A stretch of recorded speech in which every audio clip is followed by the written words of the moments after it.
This is Jeff Timberell, Director of the Southwest Florida Real Estate Investment Association, here to talk about real-world real estate investing Part 1. This is going to be the first video in a longer series of videos. This mirrors presentations we have been doing in the Southwest Florida REIA for the last 3 months. Disclosure, we're sharing our own experiences and knowledge with you. Please do your own due diligence before utilizing anything here. This is not to be construed as investment advice, and you should seek competent counsel before trying this at home.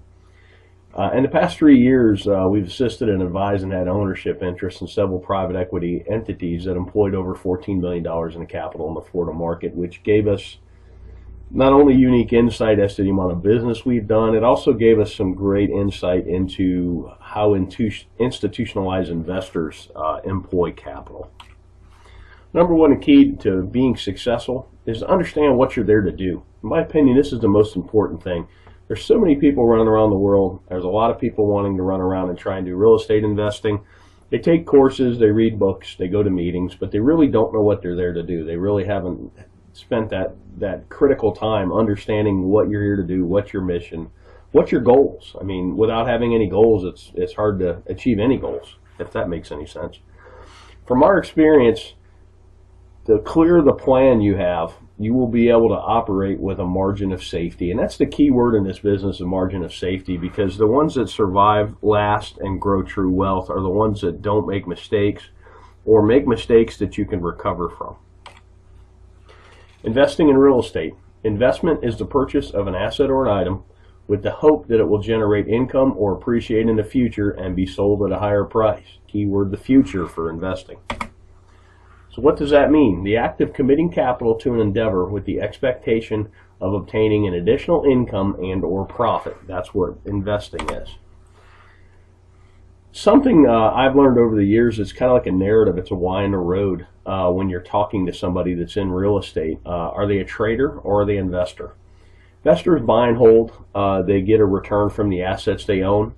Traders wholesale. Traders fix and flip. Nothing wrong with it. I do it. I've done it in the past. I'm trying to do it again today. I'm doing a marketing campaign as we speak, looking for contracts to wholesale. With that said, it's two different narratives and even two different valuation processes, investor versus trader. You need to recognize the difference between the two. Basic questions for an investor. How much capital are you employing? What's your desired rate of return? When are you going to need this capital back? And then what's your risk tolerance? Those 4 questions are how you determine what you're there to do. Then we'll talk about capital. There's an opportunity cost of capital, and particularly when you're raising capital, which I've been part of some private equity raises, you really need to understand what other opportunities are out there for investors, because generally why would you buy a piece of real estate that pays you 2% a year with all the headaches associated with that, when if you could at the same time own a CD at 5 with none of the headaches. Give you a chart on 10-year T-bills, talk about opportunity cost. You can really see the recession, the Lehman Brothers crash really killed yields, but it's killed yields no matter what. I mean, pretty much at the time I'm talking about this, yields for a 10-year T-bill are bouncing between 2.6 and 2.8%. That's a terrible yield, particularly with the amount of money they're printing. And you go back 10 years, and this is why investment real estate has become so popular, because it's one of the few places you can get a yield. Here's CD rates from 1984 on, and if you notice, about early 2000s, everybody got excited about real estate, and that's because the CD rates of return just continued to go down. So right now, my God, on a 1-year CD, you're getting not even 1%. That makes real estate attractive, and that's something to watch as well.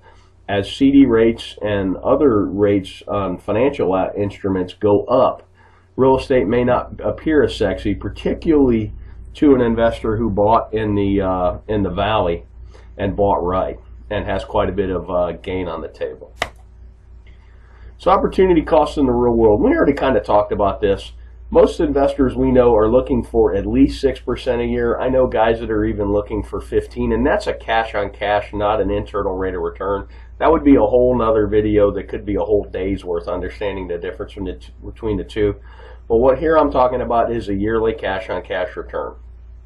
And you got to be mindful of unrealistic expectations. I've seen people that have pitched 30% returns, and I've seen investors that are looking for 30% returns. And it's really hard to do. There's a lot of randomness and a lot of happenstance, and you're going to lose a lot more than you're going to win when you're dialing up those kind of deals. Unrealistic returns can lead to bad decision making because you seem to be chasing the golden goose instead of chasing a stable investment that pays you to own it. Let's talk about risk tolerance. These are two great quotes by Warren Buffett. And risk tolerance is really age dependent and your financial situation dependent as well. But here's a great quote. Look at the market fluctuations as your friend rather than your enemy. Profit from folly rather than participate in it. And that's most real estate investors. You're supposed to be a contrarian. I kind of put the world in, you're either a salmon or you're a lemming. You're either running with the crowd or you're running against the crowd. And here's another great one. The main danger is that the timid or beginning investor will enter the market at a time of extreme exuberance and then become disillusioned when the paper losses occur. The key is to not panic and do math-based risk assessments and then math-based evaluations and then sit down and decide what you're doing.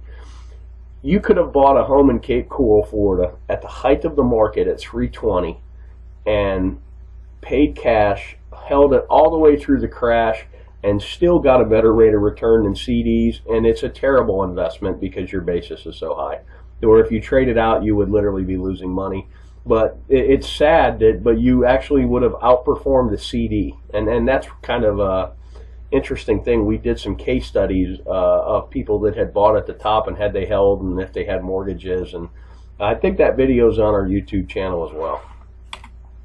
Thanks for watching. You can always check out our website at swflreia.com. There should be a link at the bottom of this video. If you're on our website, put yourself on our mailing list. We send out a lot of foreclosure information. We send out our meeting notices, and we also from time to time send out information like this. I hope this information is useful to you, and make it a great day.